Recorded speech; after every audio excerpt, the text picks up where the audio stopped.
Good morning, ladies and gentlemen. Welcome to my new video. In today's video, I'm going to be talking about a quick roundup of what's happening around the world in Russia, Ukraine, Great Britain, United States, and I'm also going to be talking about the bridge incident in India, and I'm also going to have an idiot of the day today as well. So first of all, Russia is considering what further steps to take against Britain over Nord Stream attack. So obviously, Russian intelligence have said that the British intelligence was involved in destroying the Nord Stream pipeline attack. And I wouldn't be surprised, to be honest. And if you look at all the reasons for every single country, Britain has probably got the most to gain from this.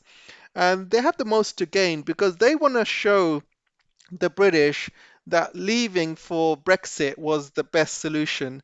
So they cannot have a strong EU. So they do not want to be left behind. So for them to blow up Nord Stream and leave EU to be absolutely destroyed, Britain can finally say, you know what, Brexit, we were right. We were right leaving the EU. Look at how bad the EU is compared to us. We made the right decision. So the British people, or there are some neocons in people in intelligence who cannot stand EU to rise up, and they cannot stand EU to kind of open up that Nord Stream 2 pipeline again and start, building up good relations with Russia. So the best solution for these British to do is to blow up Nord Stream, watch EU burn, and the British suddenly sitting back and say, yeah, you know what? We were right with Brexit. We cannot let these EU mugs to open up that pipeline again and start building up the economy. We cannot have that. They need to carry on buying expensive LNG from the US and let them deindustrialize. So it's good for us, good for the US. So let's do that. So the UK has definitely got the most to gain from this, and I wouldn't be surprised if they did it. So what will Russia do? I mean, obviously, they cannot act militarily because Russia is way too busy with Ukraine, um, and so they cannot act militarily. NATO will get involved, US will get involved, and Russia does not have the capacity to fight all of these fronts at once. Um, if NATO does get involved, um, believe me, United Kingdom would be the first to be a target for Russia, and they're not going to use conventional weapons either. To fight NATO, you will have to use nukes. So UK will probably be the first to be nuked, and this is why, it's very, very important not to get involved in this conflict. I don't understand why Britain cannot stay neutral. It's absolutely disgusting how these neocons are playing with British people's lives.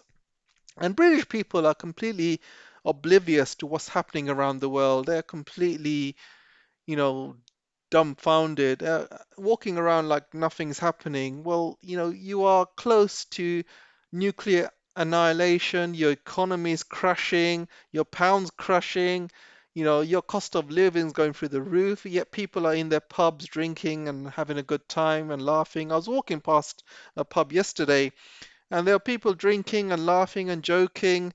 And then I looked up, and there was a for sale sign on the pub as well. So the pub's obviously going to be shutting down soon. They're looking for buyers. Absolutely disgusting how Britain is like this, to be honest. And, when will the British people wake up? There's huge demonstrations happening in France, in Czech Republic, in Germany, but British people aren't doing anything. And the only protesters you see in England are these climate protesters, and they're always there. They are not here for cost of living or anything like that. These climate guys who are spraying these car showrooms and throwing soup in paintings. They've always been around, these climate guys. This is do not confuse these protesters with actually what's happening around the world.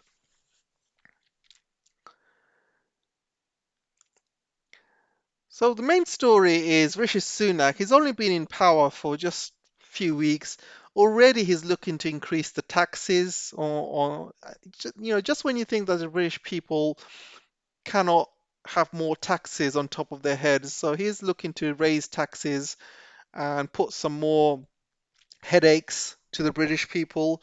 If things weren't bad enough, you can see here in this article, mortgage bills will rise by hundreds of pounds.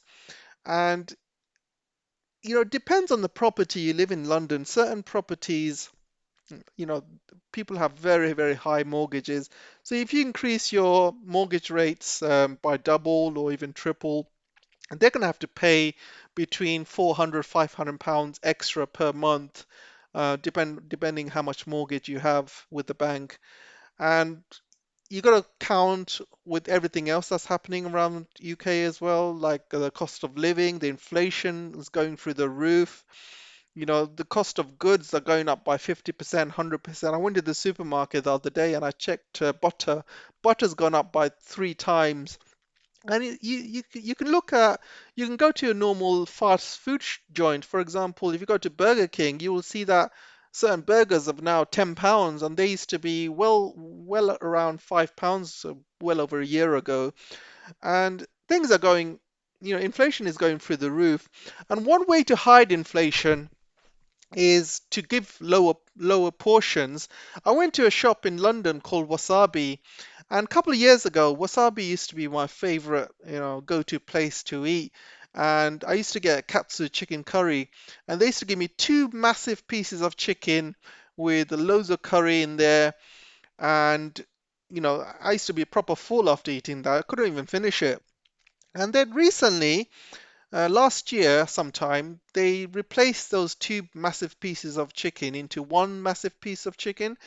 And then obviously, it used to still fill me up. I wasn't complaining too much. I would still eat all of it. And now, 2 weeks ago, I went to the same wasabi place. And guess what? They cut that massive piece of chicken into half. Now you get a small piece of chicken, just one piece, by the way, with rice and chicken, and they increase the price on top of that. So what you're getting is they're increasing the price. They're also lowering the portions as well to hide the inflation. If you lower the portion by half, technically you're getting half the meal for the same price or higher even. And this is how, businesses and supermarkets, fast food joints are basically getting around the inflation by giving you lower portions. They're hoping people are not going to notice, but I notice these things. And it's absolutely ridiculous. You got the cost of living crisis, you got the high gas and energy bills as well, which are rising for the British people. That's not going to stop. So how much more can British people take? I mean, how much more taxes are you going to rise for British people? And people are forgetting that the reason why we are in this mess is because of Rishi Sunak. He was a chancellor. He was a chancellor for years. And we are in this mess because of Rishi Sunak. We are in this mess because of reckless money printing that he basically did as part of the chancellor, or got the Bank of England to do. And all of this inflation, all this stuff that's happening around the world is mainly because of him. And people forget that. And you also not can't forget that he is also a billionaire. So whatever he does, he doesn't care. He doesn't care what's happening around, the middle classes and the low income classes in UK. As far as he's concerned, he's fine, and his family are fine, and his family are well fed, well warm. He's got a swimming pool in his house, paying £13,000 per month for the bills. He doesn't care. End of the day, whatever he does as a chancellor, it's affecting the everyday people, and this is why, he was a bad choice for a chancellor and even a worse choice for a prime minister, because he doesn't know what everyday people are suffering. He doesn't know how people are living paycheck to paycheck, not knowing whether you want to keep warm or you want to be fed, not knowing whether to keep your children warm or whether to feed your children. He hasn't not got a clue. So Rishi Sunak is basically a British oligarch, and he's put into power by other oligarchs, and he's doing the bidding obviously for all of the oligarchs in UK. And you can see here, the Independent has basically identified some time ago that he's got trusts in the British Virgin Islands and the Cayman Islands. These were created to help manage the tax and business affairs of Sunak's wife, Akshata Murthy. And obviously, her father owns Infosys, which is one of the biggest software companies in the world. And to this day, they are still making money in Russia, and nobody says anything. You might notice the British papers are not saying anything about Rishi or his wife or his tax dealings or her tax dealings because they're not allowed to. He's put a law in place which forbids them to talk anything about this. So all of this stuff I'm bringing up from before.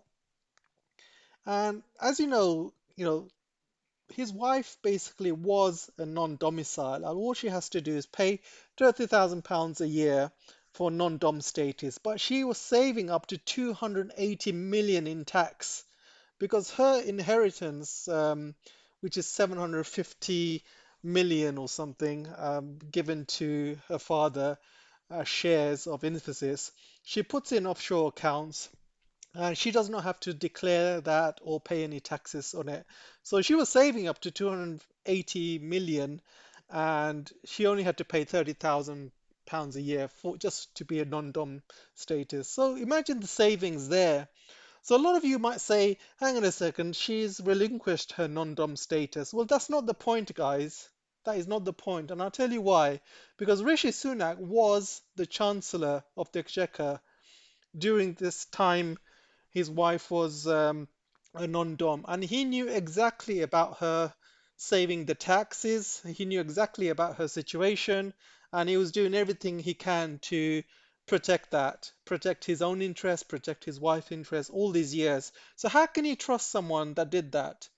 So here you have somebody squeezing every penny out of working class and poor people, 100% of their earnings, whilst on the other hand saving money for his wife. So the point is, it doesn't matter whether she relinquished it or not. The fact is, she was doing that under his watch. That's the problem. So you can see here other things that his wife did. Rishi Sunak's wealthy wife claimed up to £100,000 from furlough to pay staff. So can you see the dodginess that's going on here in the family?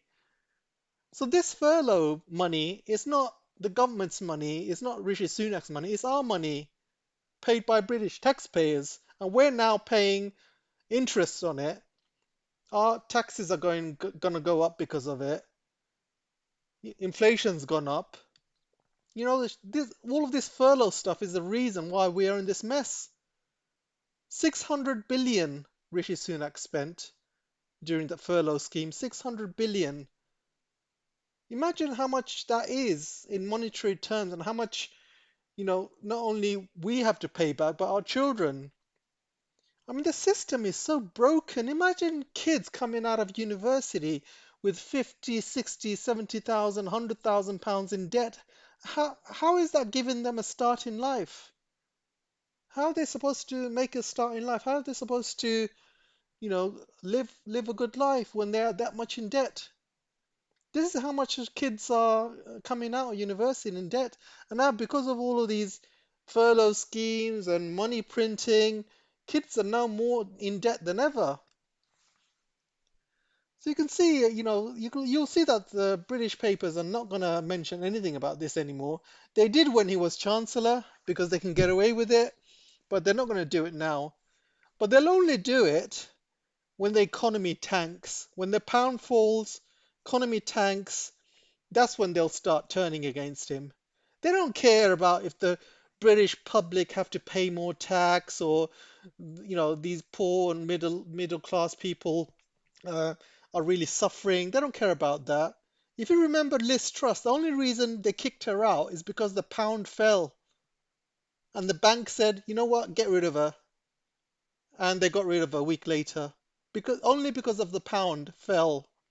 Not because she was making working class people's lives a misery, poor people's lives a misery, nothing about that. It's when the banks feel that they lost money because of Liz Truss, that's when she had to go. And this is why this country is being run by oligarchs. They don't care about ordinary people, poor people, middle class people. They will squeeze every single penny out of you. I mean, one of my neighbors, I bumped into him the other day, and he seemed like he was in a real sweat, and he was, he was almost in tears. I said, "What's wrong? What's happened?" He said, "Oh, I went to holiday and I just got back." And I said, "Yeah, so what's wrong?" And he said, I got this letter that just came through my door. Apparently, I got a car ticket for driving in the bus lane, but because I was on holiday, I couldn't pay it back, and now it's gone to court. And this bus lane ticket went from £80 to like £160 or something, and he missed the letter, and now it's been taken to court, and now he has to pay about £1,000 in court fees, and something ridiculous amount, just because he drove into the bus lane and he didn't get the letter, or didn't find the letter. Can you see how people in UK just been squeezed from every last penny they have, from private enterprises, from the government, from the council? They'll find a way to squeeze whatever they can. And the motorists in UK, motorists are easy targets. If you have a car, you are an easy target. They've opened up all these congestion charge things. They've expanded it. They've expanded the hours as well. And they've put cameras everywhere. So if you forget to pay that day, you get a ticket the next day, £100. If you don't pay in 14 days, it doubles to £200. It's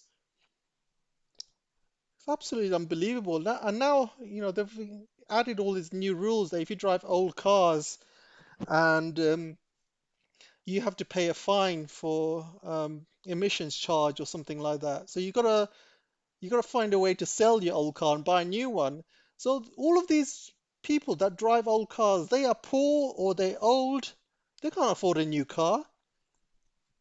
So you expect them to sell their car and buy a brand new one. Maybe they can't afford it.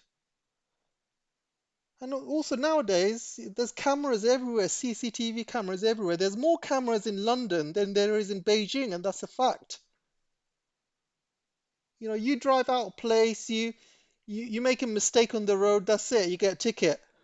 And you're not gonna get a ticket straight away. You get a ticket like a week later or 2 weeks later. If you don't pay, it gets escalated, it doubles. And if you don't pay again, it doubles and triples, and then you get sent to court, and you lose 3 points in your license if you're speeding or going through a red light or something accidentally, or something else. They'll find some way to squeeze money out of you. And the motorists have been easy targets for years. They have been squeezing money out of them for years.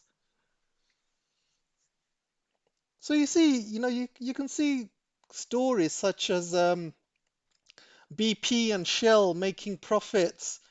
Um, you know, Shell and BP have recently come out with profits of 8 billion in the last few months. 8 billion they've made.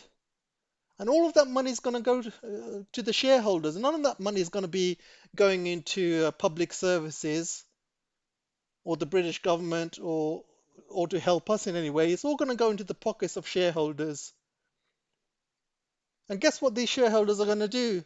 They're going to open up offshore accounts, put their money there, where it can't be traced, can't be taxed. And that's what rich people do. Rich people in UK are not that stupid to pay taxes here.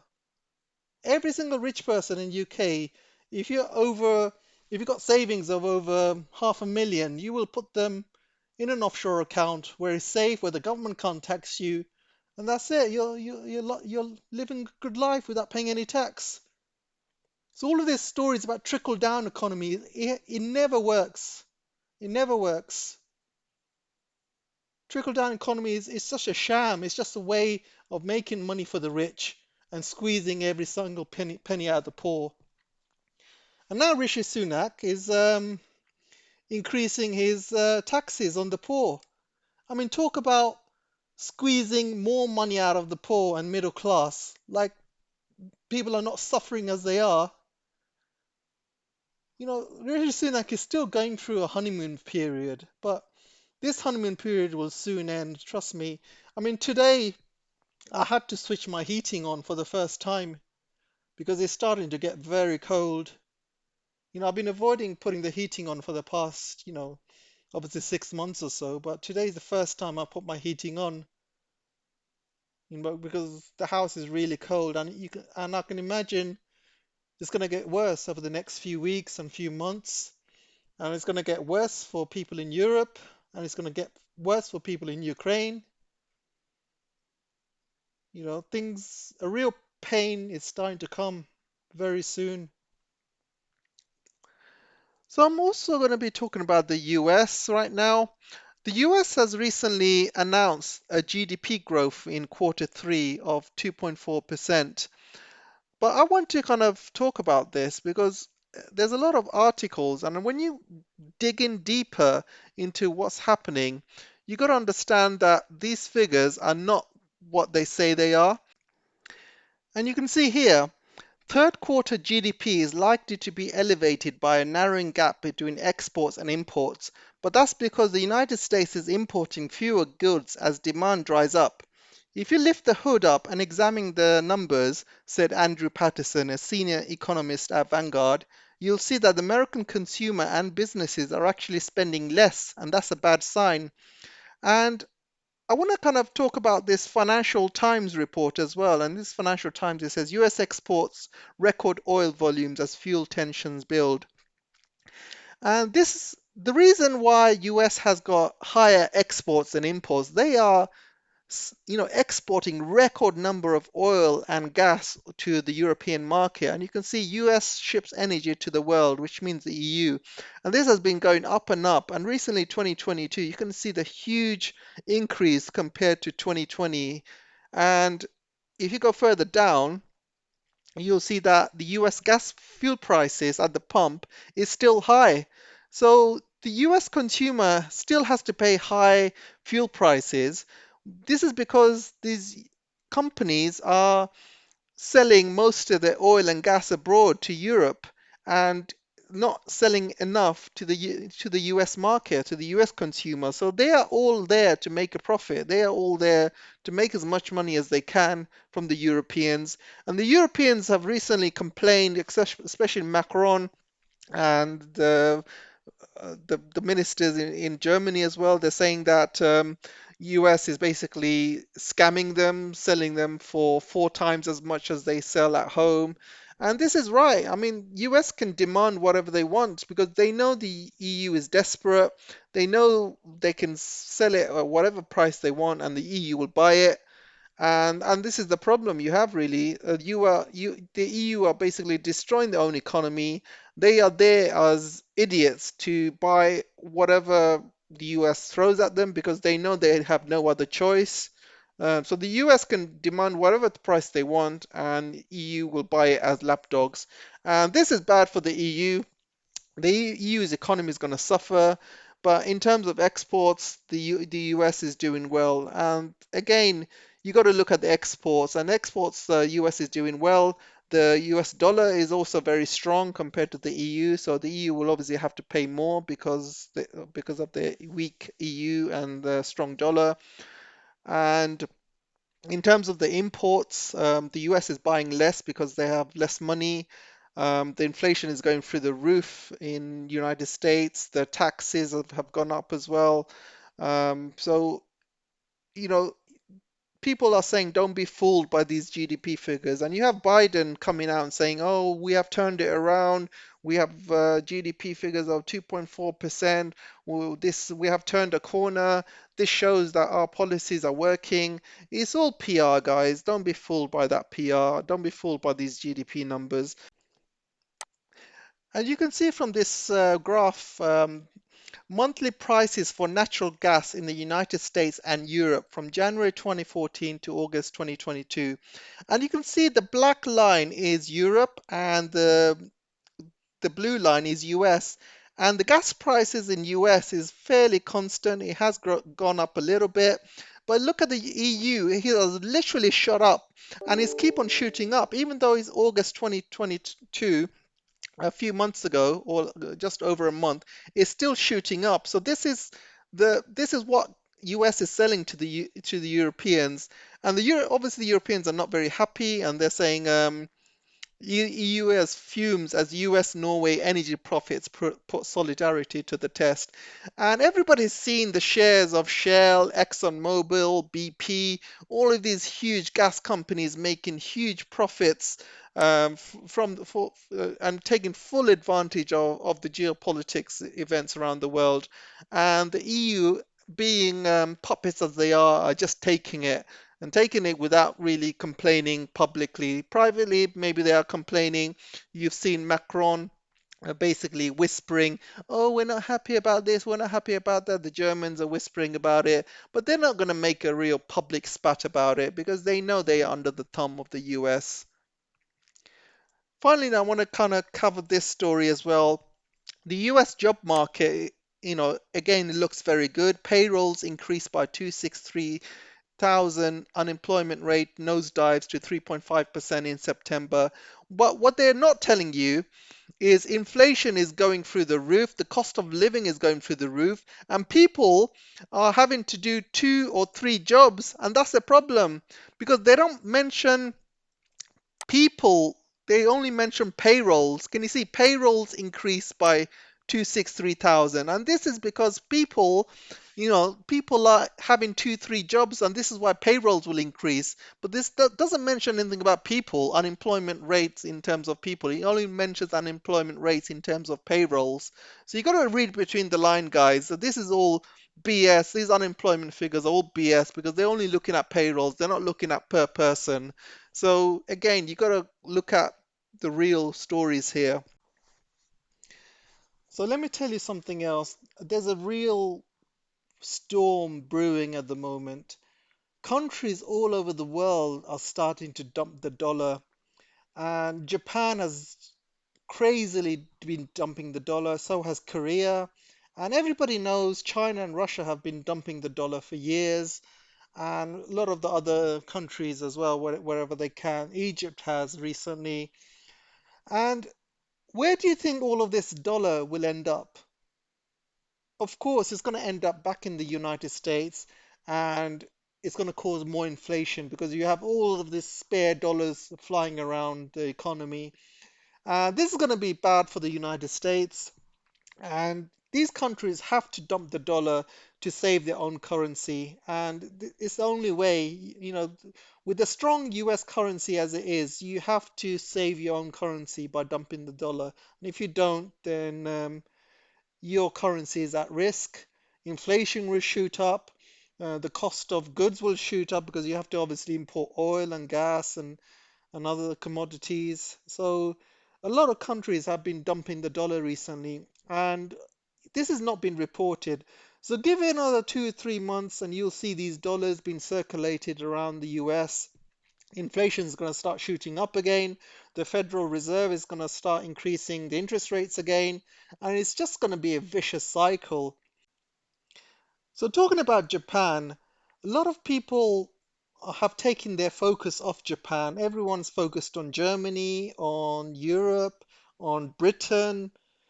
People are saying those countries are at great risk of collapsing. But nobody's really talking about Japan. Japan is at a really precarious state at the moment, and I think the Japan economy is very, very risky, and that could be the first collapse for many reasons. So during October, you can see Japan government spent 43 billion to bolster its yen in October. And Japan has been very naughty lately. It's been very stupid, to be honest. And Japan went along with the West and introduced all of the sanctions against Russia. And it's pretty much shot its own foot because what that meant is they couldn't buy any more energy from Russia. Russia kicked Japan out of lots of joint uh, fields, oil and gas fields that Japan had investments in. So Russia pretty much kicked Japan out of them. So Japan was literally scrambling around trying to find energies from other places. And in the end, they had to buy very expensive LNG from United States and other expensive places as well. So Japan has pretty much shot itself in the foot by placing all of these sanctions on Russia, and Japan's economy has been going down in free fall.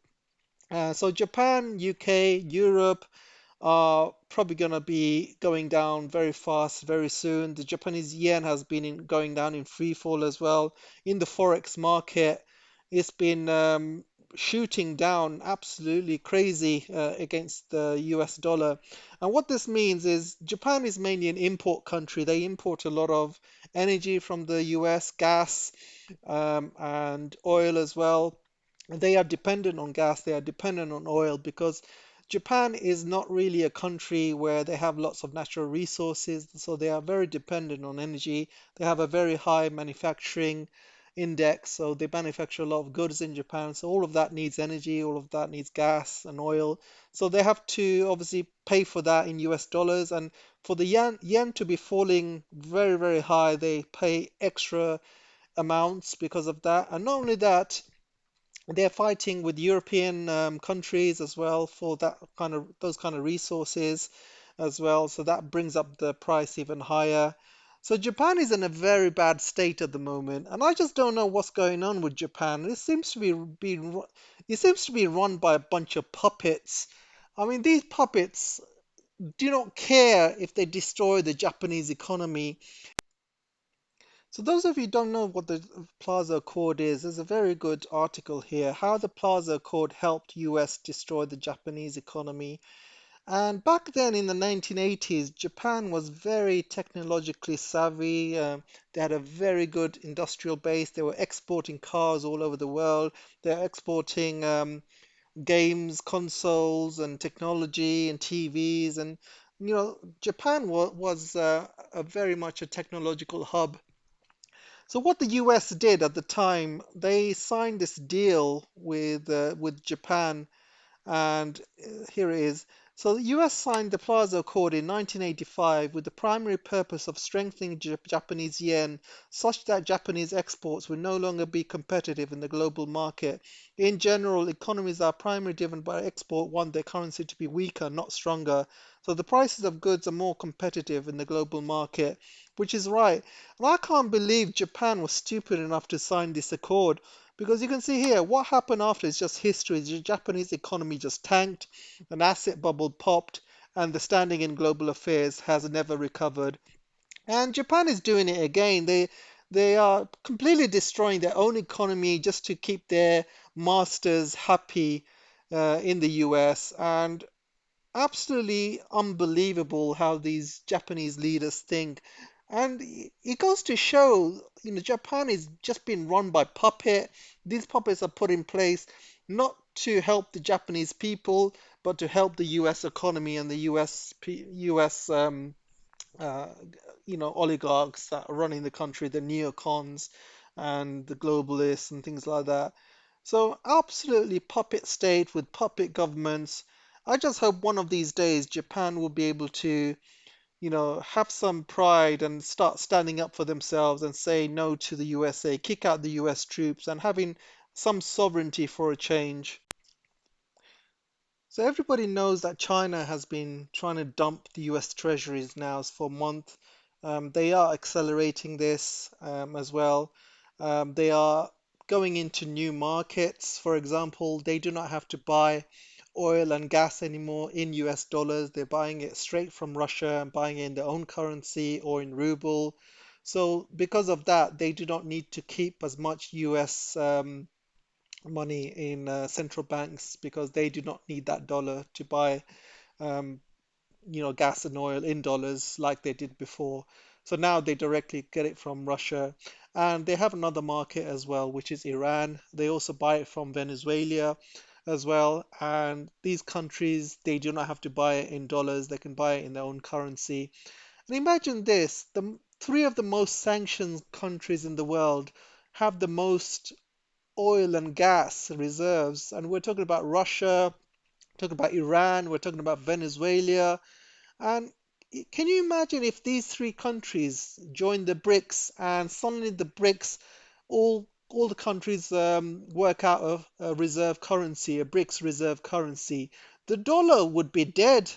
Nobody's gonna trade in the dollar anymore if this ever happens. And I think they're only waiting for Saudi Arabia to join the BRICS. And I think once the Saudi Arabians join the BRICS and they work out their own reserve currency, which all of the BRICS nation would use, then I do not see the dollar lasting a year, and the BRICS countries' combined GDP is much higher than the G7. So the G7 is pretty much useless. You have countries in there like Canada and Italy. I mean, come on, how are you going to compare the G7 with the BRICS? We have the biggest, most populous nations, the nations with the highest GDP, up and coming, powerful countries. We're talking about like Brazil, Saudi Arabia, and countries like Russia. And the West is done for. It's pretty much done for if that BRICS reserve currency happens. So you see that China is dumping US treasuries because they need it less and less. Also, don't forget, China is you know, buying more and more agricultural goods and products from Russia as well. And used to be USA as their main source of agricultural products, but now they're getting a lot of the stuff from Russia. And China's agricultural output has also increased this year as well. And China is also finding new oil fields and gas fields, so they are pretty much self-sufficient in many ways. So they will need less and less US dollars, and this is why they are dumping a lot of the dollars that they do not need or do not want. There's other countries as well dumping dollars as well. US's main allies, we're talking about Israel, and you know it's happening all over the world. A lot of South American companies are dumping the dollars. It's happening more and more around the world, and all of these dollars that they're dumping, they're just going to end up back in the US. It's going to bring up inflation. The Fed's going to open up the interest rates even more, make it even higher, and people's lives will be more harder, and the cost of living is going to go up even more. It's just going to be a vicious cycle. And the day when the US dollar is not a world reserve currency anymore, I'm talking about if there is ever a BRICS reserve currency and it overtakes the US dollar, then the dollar is going to be in serious trouble and you're going to be looking at hyperinflation then. Because imagine all of those dollars that they have printed all over the world, and all of these countries start dumping the dollar. All of these dollars will end up back in the US, and they will have no choice. It's just going to, there's going to be hyperinflation. And there have been some very famous economists all over the world and also in the United States as well, saying that if there was ever another reserve currency overtakes the dollar, then the US will have hyperinflation. People will not be able to afford anything. There's going to be riots in the streets. It's going to be civil wars. It's going to be absolute mayhem. So those are the things still to come. We're still a long way from that from happening. Obviously, there's steps that need to be taken, like Saudi Arabia needs to join the BRICS. Saudi Arabia needs to agree to sell its oil in other currencies or in the BRICS currency. So there's a lot of steps that need to be taken. And the United States is not going to sit there and allow all this happen. They will make sure they take steps as well to make sure this does not happen, whether they do regime change, whether they start a war, whether they do a color revolution, or they go ahead and invade like they did in Iraq. So, there's a lot of things the US can still do to make sure this doesn't happen. And you can guarantee that they will fight to protect the dollar and they will do whatever it takes to protect the dollar. Finally, we have the idiot of the day, and the idiot of the day is Matt Hancock. So Matt Hancock has recently signed up for a reality TV show in UK called I'm a Celebrity, Get Me Out of Here. So this show, who those of you who don't know this show, is basically you are sent to a jungle and you have to eat insects and you have to do all of these tasks where you can be sitting on a box and they throw spiders at you and insects at you, and if you shout out, "I'm a celebrity, get me out of here," they basically let you out the box. Otherwise, you have to sit in there and take all of these punishments, basically. And people vote in to who they want to be punished. And also, a lot of celebrities go there every year. George Galloway was actually there one of these days. I think George Galloway was there. I can't think, or was it Big Brother? I can't remember. But a lot of celebrities go in there. So Matt Hancock has recently signed up for it, and guess what? He got suspended as a Tory MP for joining.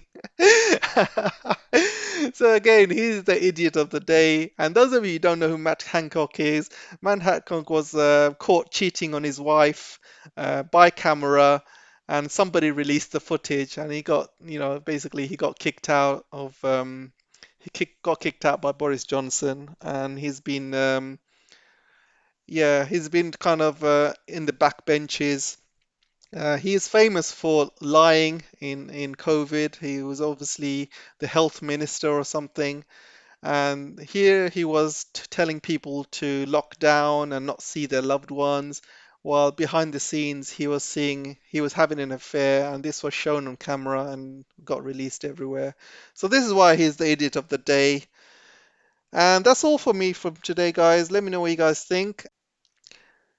Also, don't forget you can support my channel on locals or Patreons. The links are in the description.